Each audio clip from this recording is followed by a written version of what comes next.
ইব্রাহিম আলাইহিস সালাম আবার ধ্যান নিতে শুরু করে দিলেন, সাতটা করে ধ্যান নিতে করলেন। তৃতীয়বার যখন হযরত ইব্রাহিমকে আগাইলেন, হযরত ইব্রাহিম আলাইহিস সালাম সাতটা পাথর নিক্ষেপ করলেন, কিন্তু ইব্রাহিমকে ইমাম থেকে খারেজ করতে পারে না। জোরে বলে সুবহানাল্লাহ। ইসমাঈল আলাইহিস সালাম আগে আগে যায়,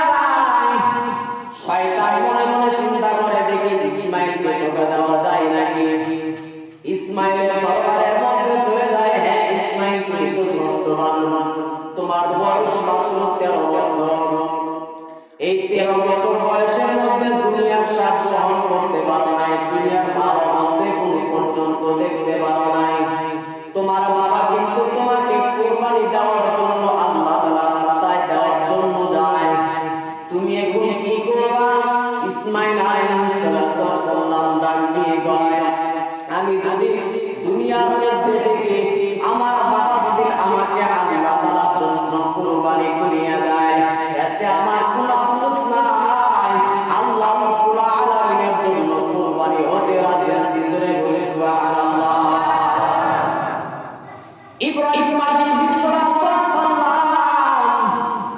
সন্তানকে ডাকে বলতেছেন, হে সন্তান, আমি তোমাকে কেমন আছি তুমি কি জানো নাকি? বলে তোমার মাকে বলি নাই, কাউকে বলি নাই, কারণ আল্লাহ রাব্বুল আলামিন আমাকে বারবার পরীক্ষা করে। আমি আল্লাহ তাআলা পরীক্ষার মধ্যে পাস করার জন্য তোমার মাকে বলি নাই, বাবাকে বলি নাই, দুনিয়ার মধ্যে কাউকে বলি নাই। এই ইসমাঈল তোমাকে আল্লাহ তাআলা জবে করিয়া দেব। ইসমাঈল ডাকতে বলতেছে, বাবা আল্লাহ যদি আপনাকে অর্ডার করে থেকে রাখি, আমাকে আল্লাহ রাব্বুল আলামিনের দরবারে জবাই করে দিয়ে দেন। জোরে বলে সুবহানাল্লাহ। নবী মুহাম্মদ সাল্লাল্লাহু আলাইহি ওয়াসাল্লাম বলেন, এই ইসুনে চিরা আসমানের ফেরেশতারা পর্যন্ত কাঁদে, বাপ বেটার কেমন ঈমানি পরীক্ষা, কেমন ঈমানি পরীক্ষা, বাপও কেমন ভাবে সন্তানকে দুনিয়ার মধ্যে থেকে আল্লাহ তাআলার রাস্তায় কুরবানি করিয়ে দেন, আবার কেমন সন্তান আল্লাহ রাব্বুল আলামিনের জন্য বাবার তলোয়ারের আঘাতে কুরবানি হতে রাজি আছে। এটা আবার কেমন সন্তান, কেমন বাবা, আসমানের ফেরেশতা পর্যন্ত এই দৃশ্য দেখিয়া যাবে। একজন আরেকজনকে ডাক দিয়ে কয়, ওই যে দেখো হযরত ইব্রাহিমকে আল্লাহ তাআলা বারবার পরীক্ষা করে, আজকে আমি একটা পরীক্ষার মধ্যে পড়েছি।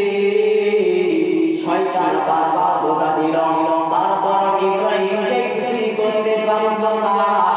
তার পরিবার টুকরা সন্তানকে জবে করার জন্য দেব পাহাড়ের মধ্যে জোরে জোরে সুবহানাল্লাহ।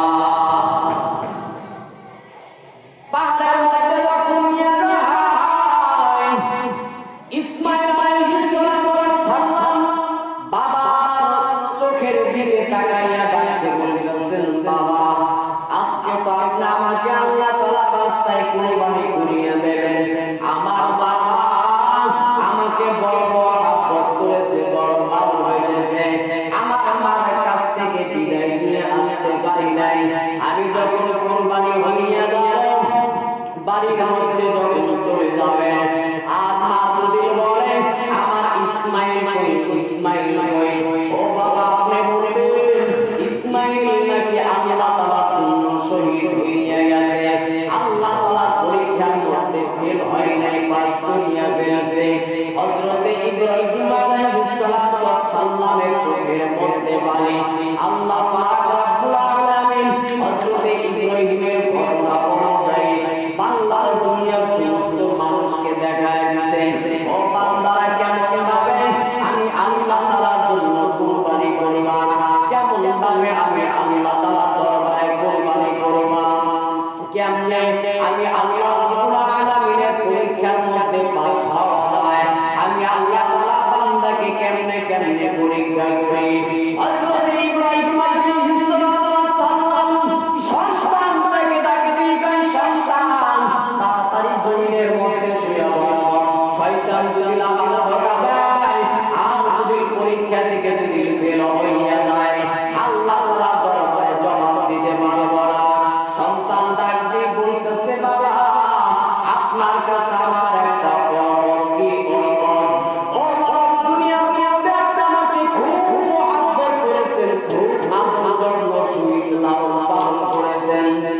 কিন্তু বাবা আমি যখন জমিনের মধ্যে শুনিব আমার হাত বাঁধবেন পা বাঁধবেন কেন বাঁধব জলদি করিয়া বলো ডাকতে বলতেছে বাবা আপনি যখন আমাকে আল্লাহ তাআলা রাস্তায় কুরবানি করিয়া দেবেন সামান্য একটু কষ্টর কারণে যদি আমার এই হাতটা আপনার উপরে লেগে যায় আমার পাটা যদি আপনার শরীরের সাথে লেগে যায়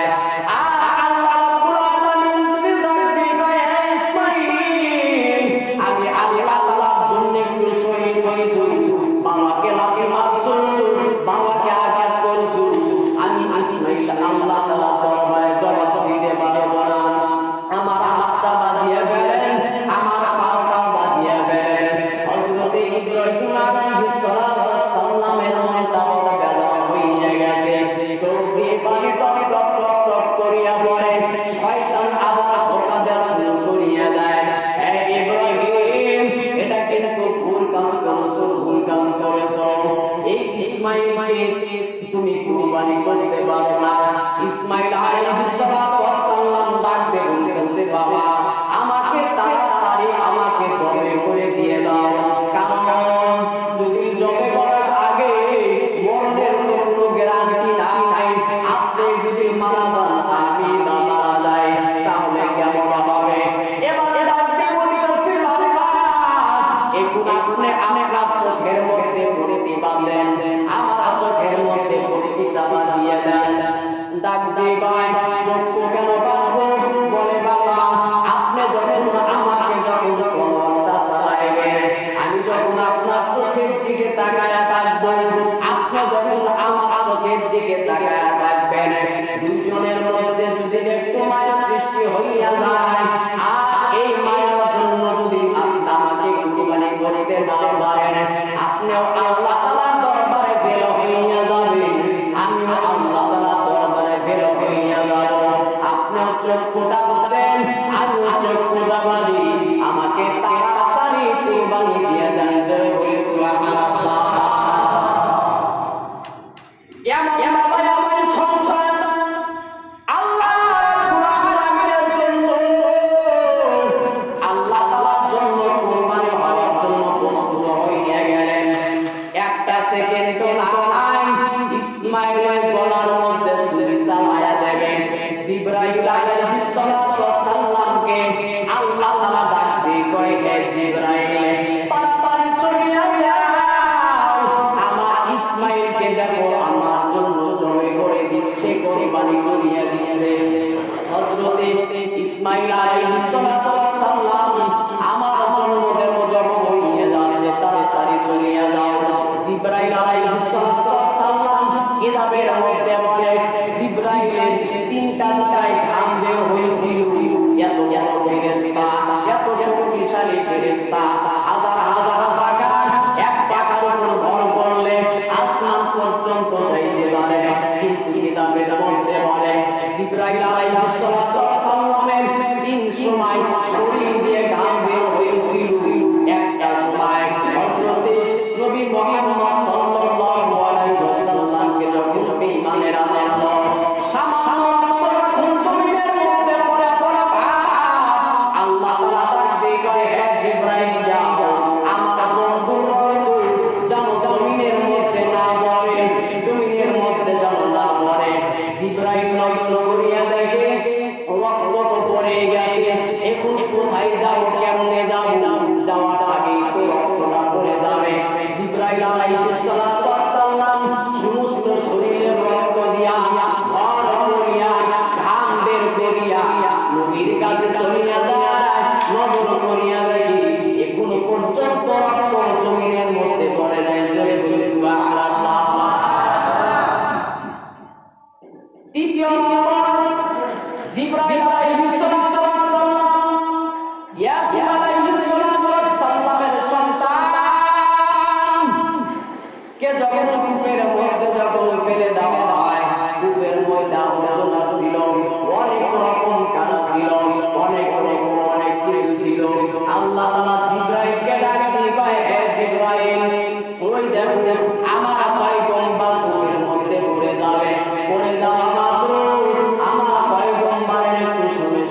মধ্যে পড়ে যাবে, অসুস্থ হয়ে যাবে, ব্যথা পাইবে, তাড়াতাড়ি চলিয়া যাও, তাড়াতাড়ি চলিয়া যাও। ইউসুফ আলাইহিস সালামকে তাড়াতাড়ি বাজাও। জিবরাইল আলাইহিস সালাম নজর করিয়া দেখে পড়ে তো গেছে, সমস্ত শরীরের রক্ত দিয়া জিবরাইল যখন চলিয়া যায়, নজর করিয়া দেখে ইউসুফ আলাইহিস সালাম এখনো পর্যন্ত কুয়ার মধ্যে পড়ে নাই। জোরে বলি সুবহানাল্লাহ। দ্বিতীয় নম্বরে আল্লাহ রাসূল বলেন, এত বড় জিবরাইল, এত শক্তিশালী মানুষ, এত আল্লাহ রাব্বুল আলামিনের পাওয়ারফুল ফেরেশতা, কিন্তু এই ফেরেশতাটা আল্লাহ রাব্বুল আলামিন বলে, ওই যে দেখো ইসমাঈল বড় হইয়া যাবে, একটা কঙ্কর নিয়ে আসো জান্নাতের মধ্যে থেকে, ওই কঙ্করটা শরীর করে দাও, ইসমাঈলের গলাটা না কাটে, আর একটা দুম্বা এই দুম্বাকে ইসমাঈলের পরিবর্তে জবে করে দিয়ে দেয়। জিবরাইল আলাইহিস সালাম তখন আসমানে উপরে আছে, আর মনে মনে চিন্তা করে জান্নাতের মধ্যে কখন যাব, কঙ্কর কখন আনবো, আবার ইসমাঈলের কাছে কখন চলে যাবে, আবার দুম্বাই বা কখন আনবো, এর মধ্যে তো ইসমাঈল জবে হইয়া যাবে, কুরবানি হইয়া যাবে। আল্লাহ রাব্বুল আলামিনের এত বড় ফেরেশতা এমন একটা শক্তি দান করলেন, এমন একটা শক্তি দিলেন, প্রত্যেকটা শরীরের পশমের ভিতর থেকে গাম